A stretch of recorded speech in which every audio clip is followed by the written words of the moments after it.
besok di hari kiamat tidak akan bergeser telapak kaki seorang hamba sebelum ia dimintakan tanggung jawab terlebih dahulu tentang 4 persoalan. Apa yang 4 itu? Pertama, an umrihi fima afnahu. Umur yang diberikan kepadanya akan dimintakan tanggung jawab kelak di mana umur itu dihabiskan. Diberikan umur 30 tahun ke 40 tahun, 50 sampai 70, 100 bahkan. Sejak kita akil balik sampai ajal datang merenggut nyawa, di mana umur itu dihabiskan. Kita sering main-main, padahal waktu berjalan terus.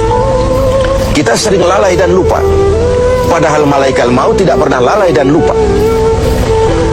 Seorang Nabi Yakub alaihissalam, seketika akan ajal, beliau menanyakan, kalau saya ajal kenapa tidak diberitahu lebih dahulu? Kata malaikat maut, sudah diberitahu. Loh, bagaimana caranya diberitahu? Perubahan yang terjadi pada fisik kita adalah pemberitahuan. Uban yang bertabur, mata yang mulai lamur, pendengaran yang mulai kabur, itu semua pemberitahuan agar kita mawas diri. Umur akan dimintakan pertanggungan jawab di mana umur itu dihabiskan. William Shakespeare memang pernah bilang, waktu hidup itu singkat. Tahu-tahu baru saja zuhur, tahu-tahu sudah asar, baru saja asar, tahu-tahu sudah maghrib. Yang kemarin anak-anak, tahu-tahu sudah punya anak, tahu-tahu, dan tahu-tahu. The time of life is short, kata Shakespeare. Waktu hidup itu singkat betul.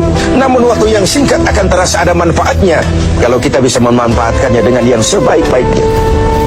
Apalah umur panjang kalau cuma untuk menimbun dosa dan kesalahan. Lebih baik umur yang panjang tapi untuk mengkoleksi berbagai kebajikan. Inilah makna ucapan Nabi, khairukum man tala umruhu wa hasuna amalu. Yang terbaik di antara kamu orang yang panjang umurnya dan banyak juga kebaikannya. Umur ini yang sering kita berleha-leha menghabiskannya untuk sesuatu yang tidak punya nilai, kelak akan dimintakan tanggung jawab di hadapan Allah Azza wa Jalla. Lalu yang kedua, wa an syababihi fima ablahu. Masa muda, pernah diberikan umur muda, di mana dihabiskan umur muda itu? Hura-hura atau untuk sesuatu yang bermanfaat? Dahulu ada seorang selebritis lah kalau zaman kita sekarang, namanya Ibrahim bin Adham, namanya Malik bin Dinar. Namanya saja sudah Malik bin Dinar, Raja bin Uam. Hidupnya jet set. Satu malam dia mengadakan pesta di rumah mewahnya. Datang seorang pengemis, bertanya kepada penjaga pintu, siapa yang punya rumah ini? Bos saya. Iya, Malik bin Dinar. Oh, orang kaya? Orang kaya. Selebriti? Selebriti. Dia hamba apa orang merdeka? Dia orang merdeka. Kalau hamba bagaimana bisa pesta sehebat ini? Orang tua itu senyum lalu bilang, sampaikan kepada bosmu Malik bin Dinar, dia memang orang merdeka. Kalau dia hamba bukan seperti ini pekerjaannya. Dia orang merdeka, dilarang tidak terlarang, dicegah pun tidak tercegah. Merdeka dia memperturutkan hawa nafsunya. Kalau dia hamba Allah, bukan begini pekerjaannya. Menghabiskan waktu untuk pesta, hura-hura, sesuatu yang tidak ada gunanya. Ini disampaikan kepada Malik bin Dinar. Dia tercenung mendengar orang tua yang misterius itu. Malamnya dia bermimpi kiamat datang. Dia akan dia masukkan ke dalam neraka. Karena itulah lalu dia bertobat dan kemudian menjadi ahli sufi yang terkenal, Malik bin Dinar. Masa muda akan dimintakan tanggung jawab. Yang ketiga, wa an ilmihi maza amilabi. Ilmu yang dimilikinya, kemana ilmu itu diamalkan? Untuk mencerdaskan orang atau untuk membodohi orang yang memang sudah bodoh? Untuk membimbing umat atau menyesatkan orang lain? Agar hamba menjadi hamba Allah atau agar orang menghambakan dia?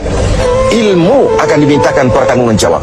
Yang terakhir, wa an malihi min aina iktasabahu wa fima anfaqahu. Kita akan dimintakan tanggung jawab tentang harta kita. Dari mana harta itu didapat dan kemana harta itu dibelanjakan. Perhatikan yang terakhir ini. Tentang ilmu, pertanyaan akhirat cuma satu, ilmumu kau amalkan untuk apa? Tentang umur, pertanyaan akhirat pun satu, umurmu kau habiskan di mana? Tentang masa muda, pertanyaan akhirat juga satu, masa mudamu kau gunakan buat apa? Tapi khusus tentang harta, pengadilan akhirat bertanya dua, hartamu kau dapat dari mana dan kau belanjakan kemana? Dari mananya dan kemananya? Kadang didapat dari cara yang benar tapi dibelanjakan untuk yang tidak benar. Atau bisa juga didapat dari cara yang tidak benar dibelanjakan kepada jalan yang benar. Itu pun tidak mungkin kedua-duanya. Pemirsa TV7 yang berbahagia, mudah-mudahan kita tidak bernasib seperti orang tua pengusaha di awal pertemuan kita ini. Semoga kita menjadi orang yang bisa mempertanggungjawabkan baik umur, masa muda, ilmu pengetahuan, dan harta yang dititipkan Allah kepada kita. Tidak satupun yang akan luput dari pengadilan akhirat.